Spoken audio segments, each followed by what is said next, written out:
senadores Luiz do Carmo, Lazier Martins e Soraya Tronic se manifestaram sobre decisões do ministro Alexandre de Moraes do Supremo Tribunal Federal. Os senadores consideram que o ministro praticou irregularidades e ilegalidades. O senador Luiz do Carmo explicou em vídeo que pediu o impeachment do ministro Alexandre de Moraes por interferir em outros poderes.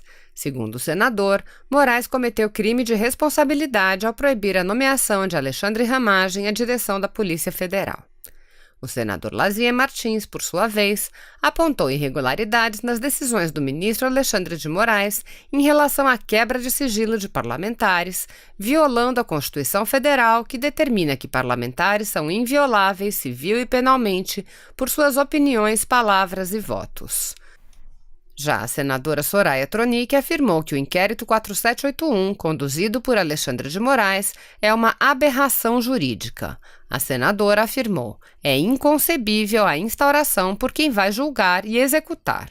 É uma ruptura com a ciência jurídica, com o papel do magistrado, com a democracia. O Senado tem o dever de agir. Já há diversos pedidos de impeachment de ministros do Supremo, mas o presidente do Senado, Davi Alcolumbre, recusa-se a dar andamento aos processos. Assista. Tudo bem? Como senador da República, eu fiz o que eu tinha que ter feito. Pedi o impeachment do ministro Alexandre de Moraes por interferir nos poderes. Não tenho medo de nada. Porque a gente, que é da vida pública, tem que enfrentar os problemas e vou enfrentar. Para que o ministro saiba que tem leis e eles também têm que respeitar as leis. Respeitar que os poderes são independentes. E eu, como senador, vou trabalhar para isso.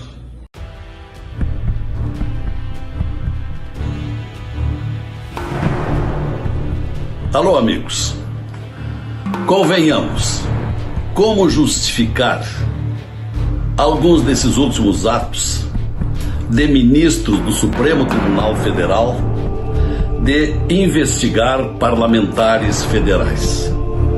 Se o artigo 53 da Constituição brasileira garante que os parlamentares são invioláveis nas suas opiniões, palavras e votos, então como justificar esse ato recente do ilustre ministro Alexandre de Moraes de mandar quebrar o sigilo bancário de 10 deputados federais e um senador por suposta participação em atos e difusão de notícias falsas?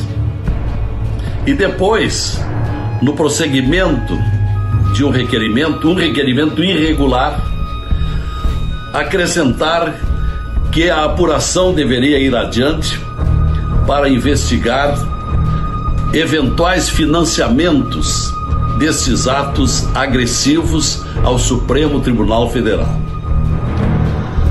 Se adiciona a esta situação toda que esse inquérito já foi mal nascido. Na primeira metade do ano passado, quando até mesmo sem sorteio, o presidente do Supremo Tribunal Federal nomeou um ministro, no caso o ministro Alexandre de Moraes, para investigar fake news contra o Supremo Tribunal Federal. E esse inquérito já vinha de longe. Agora, ultimamente, um novo inquérito que envolve agora esse ato ilegal de quebrar sigilo de deputados e senadores, que são alegadamente suspeitos de ajudarem a financiar atos contra o Supremo Tribunal Federal. É escancarado, é palpável que nós estamos diante de excessos do Supremo Tribunal Federal. Para ser suave, na verdade são atos abusivos. Isto não condiz com o comportamento da Suprema Corte, que deve ser a instituição a primeira a observar a legislação e, sobretudo, a Constituição brasileira, da qual o Supremo deve ser o guardião. É por esta e por outras razões que, de algum tempo para cá, são incontáveis os pedidos de impeachment de inúmeros brasileiros pedidos de impeachment contra ministro do Supremo Tribunal Federal, por desagrados, por comportamentos inaceitáveis que têm ocorrido. Pena que estejam lá, em sono profundo, esses pedidos de impeachment nas gavetas do Senado Federal.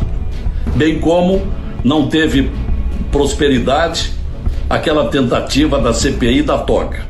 Então é preciso repensar os próprios ministros. Será que não se convence alguns deles que há vários e vários meses, quem sabe até alguns anos, não estão correspondendo à confiabilidade, ao orgulho que os brasileiros precisam ter da nossa Suprema Corte? Vamos continuar pensando sobre estas coisas. Até a próxima. O Senado Federal tem que agir como uma instituição, a única instituição que tem o poder de coibir esses desmandos. Nós somos os únicos. Como é que nós nos rendemos dessa forma?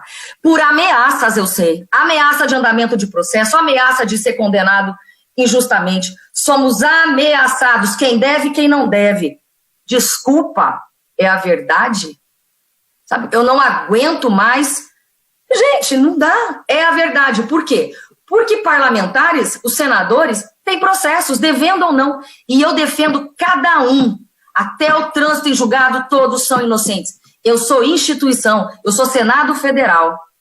E eu abraço os 80, porque nós temos que tomar uma atitude institucional e fazer o que o povo brasileiro espera, com educação, com justiça.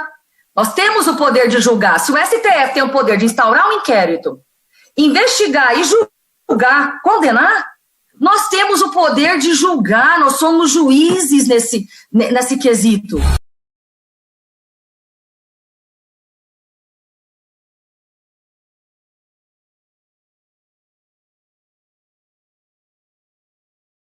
Mas se a economia desacelera, tem um setor no Brasil que comemora crescimento. É o agronegócio, que agora vai contar com mais de 236 bilhões de reais para assegurar os bons números, mesmo em meio à pandemia. Os recursos são do Plano Safra e vão apoiar pequenos, médios e grandes produtores.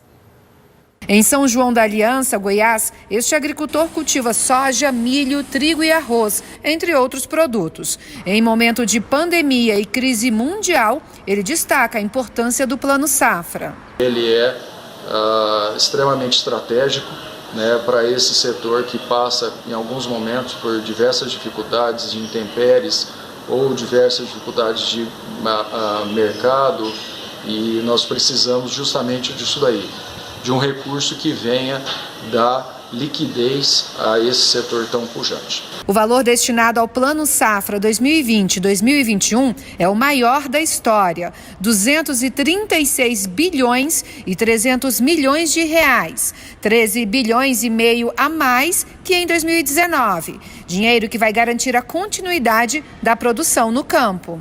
Nessa pandemia, o campo não parou. E essa região, mais do que garantiu a nossa segurança alimentar, também fez com que a alimentação não cessasse nas cidades. Há recursos para os pequenos, médios e grandes produtores. Os juros são reduzidos e vão de 2,75% a 6%. Os financiamentos podem ser contratados de 1º de julho de 2020 a 30 de junho de 2021. Destacamos as boas previsões para este ano que vem. Um aumento de área plantada e a colheita da safra recorde de grãos. Esta safra, nós estimamos que ela fechará em 250,5 milhões de toneladas, 3,5% superior à safra passada. O Seguro Rural vai ter à disposição 1 bilhão e 300 milhões de reais, 30% a mais que na safra anterior. O governo estima que o valor vai possibilitar a contratação de quase 300 mil apólices e a cobertura de 21 milhões de hectares. O seguro protege o agricultor principalmente contra fenômenos climáticos, como seca e enchente.